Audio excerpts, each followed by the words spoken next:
they interview people over the phone on there, but I'm like, there must be ways I could do this virtually and not just always in person. So, Yeah, we could. I thought about that too, like that we could do and it's so silly. We don't even live that far from each other, but like, like sometimes when you have just like a little free time, you don't want to go anywhere, no, you and that's don't. okay. Yeah. It's not that you don't like love the people that you want to be around. It's just like, It takes a lot of I just effort. need to, It is what it yeah. is. And sometimes the phone conversation is like, I love my talks with you. Like, I value them. You're like so happy and uplifting, and I always feel good when I talk to you. Aw. Always.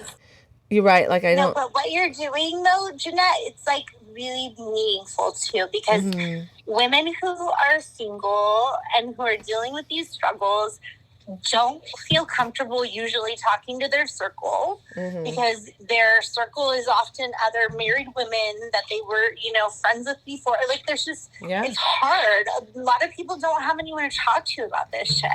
It's true. And like, just hearing other people telling their stories about how fucked up their situation was, or like how like they got through it, and like sharing the positive aspects of it, and like, yeah, I walked through that, but like, look at me now. Like, look what I'm doing now because I did that, Yeah. Like, my kids are better off or whatever. Like, finding that, even if you help them find it, if they, like, whatever. Like, it's just, it's going to, any of this conversation shared with people, it's going to make an impact. Even if it fucking changes one person's perspective and makes them feel better, it's worth it.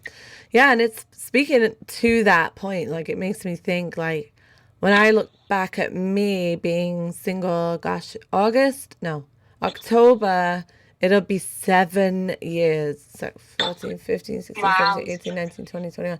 Yeah, October's 7 years. And the shit you've been through in all those 7 years with that man. I know. But what's funny is, like, I can't believe 7 years is gone. Every now and then I fucking laugh at this. And here I am, like, talking to you, talking about how I'm alone, and where sometimes I'm not alone, but like I have moments still where I feel weak, and I've been going through that phase recently. Like, am I ever going to meet that Mr. Perfect, that man of my dreams? Like, I've been talking to Matt recently, the kids are over there, and he's been very tearful and stuff, because he called me earlier. Dominic was crying, saying he missed me. He called me in tears, saying, Dominic misses you. And I could tell this is all very new for him, because he's been on drugs on and off for years, so he hasn't felt any of this. And I know what he's thinking. He's thinking, I fucked it all up. I made my kids have to spend weeks away from the mom, and cry because they miss her. And, and reality hits him from time to time. And I know he thinks this isn't how it's supposed to be. The kids are supposed to be with both of us all the time and not crying because they miss one of us. I know he's just feeling that now, dude, because he's been on drugs this whole time and not had to feel any of the wreckage, And if even what he's seeing now is the easiest part, they've come through the worst of it. So I think it's funny, I just think, man, like, I almost feel like we know much. I've done a lot of healing, and there's been a lot of progression, but I don't feel like I've come that far. Look at, with Matt, Matt calling me crying, and me sitting here going, am I ever gonna, then I feel guilty, like, is this a sign I'm supposed to go back to my ex-husband? And I'm like, fuck, no, I'm not, no, don't even go there. Like, but I keep thinking, is that what you're trying to tell me, God? Are you trying to tell me I should be really making this family work with my ex? Like, it's just sometimes such a head fuck, even 7 years later. I just thought it is easier. It's very much easier. I rarely feel this way. I think it's just because I've had extra time on my hands, and it's been weird, and I don't get to think very often. I don't get to do anything but go, go, go, go. And now when I've got this slow time, time by myself, I'm like, oh my God, these thoughts, sitting by myself, doing all this stuff. It is not easy sometimes, because you just realize how, you know what, I never planned life to be this way. And I'm happy with the way life is now. I'm still happy with where I am today. I'm much more stronger. I mean, if you look back, like, just looking, I mean, we're supposed to be present, but just for a minute, look back and, like, see your progression, like, everything you've accomplished, like, your career goals, like, you're going where you want to go, you're building, you're growing, like, you bought a fucking house, like, you've done tremendous things.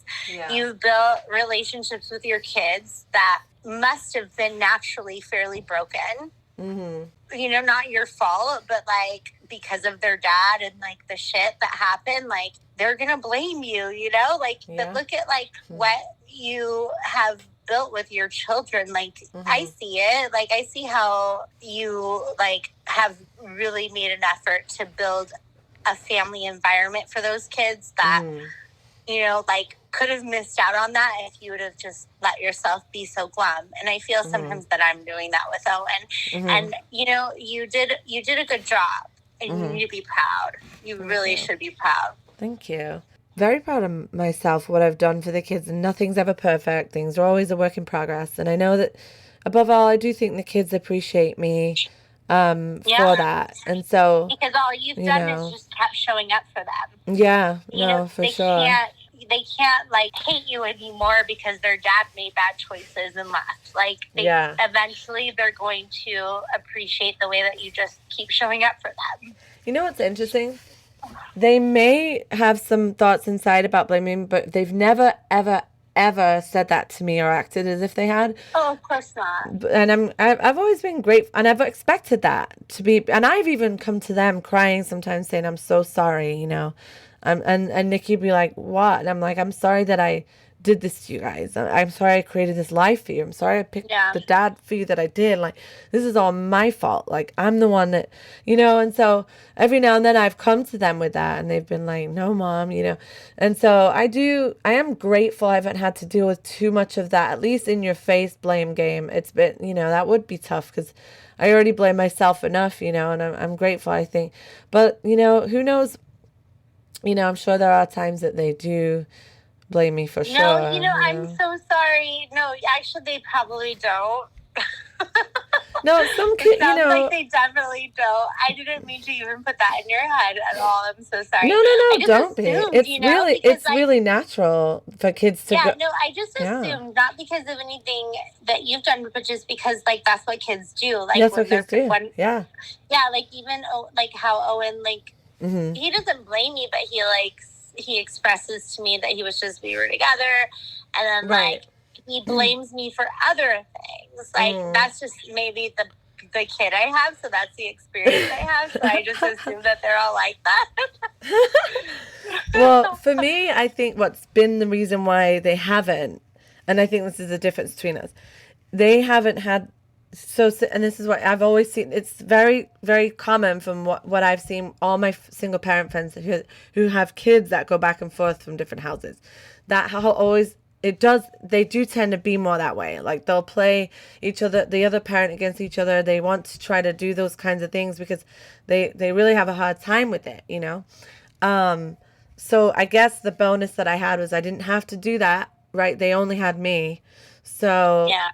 And their dad was just a consistent, like, letdown and painful, you know, basically painful excuse of a dad for a long time. So it's like they really couldn't blame me, you know what I mean? And I definitely did nothing but try to, so I get your point, and I totally see that too with other kids.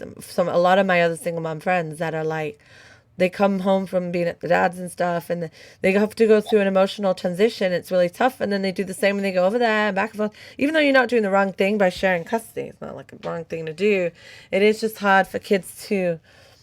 It's hard for kids to, and on the other side, it's been really hard for my kids to not have their dad show up and do anything, like, you know. Yeah. Like, so you know, I'm not trying to say mine's the better way either. I'm just saying that's one thing I've not had to kind of like. My challenge has been a bit different to the typical single, you know, parent sharing custody challenge, which is often that. Equally challenging, but just like with different circumstances, conversations. It's just different.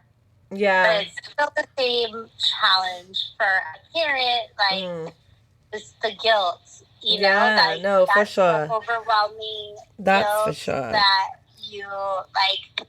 I'm the one that birthed them. Yeah, I'm the one that brought them into this mess. Yeah. Yeah, coming in and apologizing to your kid about something that you didn't do wrong. Like, just, you know, like, just because you're feeling so guilty. And, like, yeah, and then like me succumbing to a 6-year-old manipulating me because I feel so fucking guilty. Dude, that's the thing. That's what, yeah, that's what I have a friend that's going through, with her daughter. She's, going through some stuff with, her kid's being really rebellious, and she's like sneaking around talking to strangers on these apps and stuff. And then when she caught her, it was a big drama. And then she was threatening to kill herself and stuff. And that's like stuff like that. It's like, oh my gosh, she's like, I'm trying to decipher. She took her to a mental hospital. Her ex-husband, they both took her. And anyway, she just stayed the night. But she was like, we're trying to decipher what's a real call for help versus a manipulating thing versus like somebody that really might be suicidal. And it's just so hard, sometimes as a parent, like to decipher, back to your point about being manipulated by them, like decipher real emotional problems that need attention in a very sensitive way versus playing into their manipulation, because that's what they'll do. It's never easy on kids, though. Even all kids, any age. Mm-hmm. I was just talking to my, Dulce in the last episode that we interviewed. Her kids are grown. They are 31, 22, and 24 or something. So grown kids, and so they didn't separate until like 2 years ago. But it's not had an effect on them. Like now they're adult kids having to maneuver through this like parental separation that they've got. Christmases are different, holidays are different. Everything's, it doesn't affect them the same way, but that's what happened to Maya too. Her parents separated when she was like 18 or something. It's never easy, is my point. Yeah, totally. I'm like really thankful because I know that Owen is like really not. He has the manipulative ability, but like I feel like it comes from me. Like I am strategic. We can call it manipulative, but strategic. Yeah, like, right. And then that's another word for it. Let's not like make it such a That's bad thing. true. It's learning. That's a good word. Yeah, and it's down to survival. At the end of the day, we are humans that want to survive, and we're catering to our innate needs, whether that's emotional security, and it's very subconscious at his age anyway, and it's not something that he's doing with anything other than just like, I'm trying to survive with, satisfying my emotional needs. Like that's human nature. I'm trying to tell you what I'm feeling, but I don't know how even. Right. Like I'm just a kid, I don't even know how to express it. And then most adults don't either. No. Which is where passive aggressive behavior comes from. Right, absolutely. What are you buying? I have some cigarettes. I started smoking again. Today was going to be my last day, but then I just bought some more. Dude, I say that every day about today's going to be my last day to have this glass of wine. I'm not going to drink today. And then even when I go, like, I've been good. Last week was like a relapse week for me for not working out and just eating whatever. So I had a bad week. So now I like got to shift my mind to get into like that health conscious place, because even when I don't feel so guilty about having a glass of wine or two at night when I'm working out still and going running, and but it's like, anyway.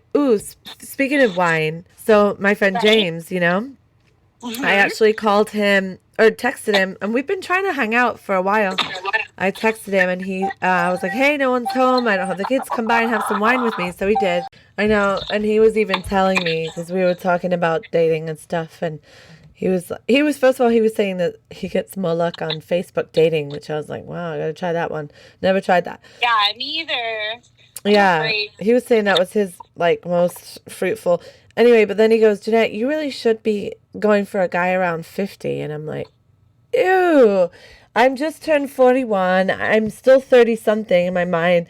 I'm not trying to go after a dude at 50 years old. Like, no. I'm not trying to, all right, I guess I'm not trying to go for guys like early in the 30s either. But for God's sake, 50, that's like almost 10 years older than me.